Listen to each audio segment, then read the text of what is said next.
Hello बच्चों, let's read the problem. The problem says an external resistance capital R is connected to a battery of EMF capital V and internal resistance small r. The joule heat produced in resistor capital R is maximum when capital R is equal to. आपको ये चार options दिए गए हैं.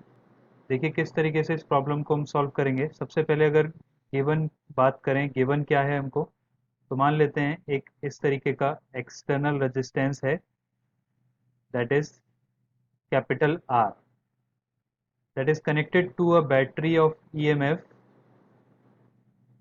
Capital V and battery has a internal resistance of small are.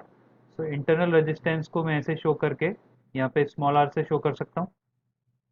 This is the circuit given in the problem. Now what happens, suppose there is a current flowing I in the circuit. We are asked that R is equal to what when the heat produced in the resistor is maximum. यानी कि register में जो heat produce होगी वो maximum कब होगी. तो इसमें बात करते हैं की कॉन्सेप्ट की. Key concept in this problem is maximum power transfer theorem. Maximum power transfer theorem. इस थ्योरम के through we can say that किसी भी सर्किट में अगर V वोल्टेज की बैटरी लगी है जिसका रेजिस्टेंस स्मॉल r है और उसके थ्रू करंट फ्लो हो रहा है, then the maximum power transmitted power और maximum heat produced in the resistor will be equal will be maximum when the external resistance is equal to the internal resistance of the battery. This is the maximum power transfer theorem. अब देखिए कैसे हम इस maximum power transfer theorem को prove कर सकते हैं एक तरीके से, या फिर इस रिजल्ट तक हम अराइव हो सकते हैं capital R is equal to small r. तो उसके लिए देखिए इस रेजिस्टेंस के अक्रॉस अगर मैं हीट लिखूं, इस रेजिस्टेंस के अक्रॉस कितना हीट प्रोड्यूस होगा, तो हम जानते हैं H is equal to I square T होता है, heating effect of the current. Now this R is external, external resistance. इसमें बैटरी का रेजिस्टेंस इंक्लूडेड नहीं है क्योंकि हम हीट निकाल रहे हैं थ्रू एक्सटर्नल रेजिस्टेंस. यहाँ पे आई का मतलब है करंट, टी का मतलब है टाइम. आई की जगह पर वी अपॉन आर इक्विवेलेंट हम लिख सकते हैं because I is equal to what, circuit voltage upon equivalent resistance. अब देखिए इस सर्किट का इक्विवेलेंट रेजिस्टेंस क्या होगा. यहाँ पर ये स्मॉल आर है और यहाँ पर कैपिटल आर है, दोनों सीरीज में कनेक्टेड है. So the equivalent resistance will be capital R plus small r. तो ये स्मॉल आई का वैल्यू, करंट का वैल्यू हमारे पास कितना आ गया, that is V upon capital R plus small R. I का वैल्यू आप यहाँ से इस इक्वेशन में पुट करेंगे तो एच इज इक्वल टू क्या मिलेगा, H is equal to V upon capital R plus small r whole square multiply by capital R multiply by T multiply by capital R multiply by T. ये आपके पास heat आ गया. अब आपको calculate करना है कि मैक्सिमम हीट जब produce होगी तो कैपिटल आर का वैल्यू क्या होगा. तो आपको मैक्सिमम मिनिमा का कॉन्सेप्ट लगाना होगा. आपको एच को डिफरेंशिएट करना होगा कैपिटल आर के रेस्पेक्ट में and we will put it to equal to zero.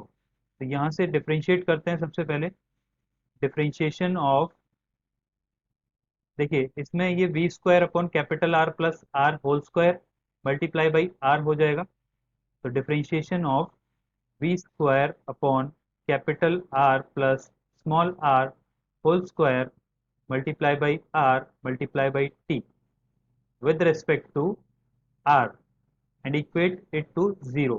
तो डिफरेंशिएट करेंगे इसको, क्या आएगा डिफरेंशिएट करने पर, v स्क्वायर t, ये कॉमन आ जाएगा.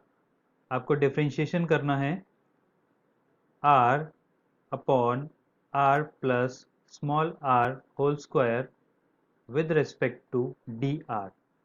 इसको डिफरेंशिएट करना है, क्वोशिएंट रूल लगा के आप कर सकते हैं, that is equal to zero.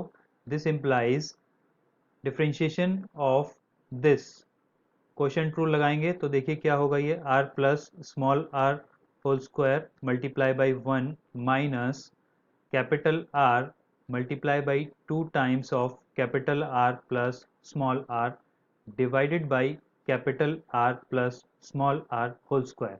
v square into T को मैं नहीं लिख रहा हूँ क्योंकि ये कांस्टेंट है और इधर जीरो है तो ये जीरो हो जाएगा। Finally what you will get r plus small r common लेंगे इसमें से तो फाइनली बचेगा आपके पास r plus small r minus 2 capital R that is equal to zero, zero यहाँ पर भी है।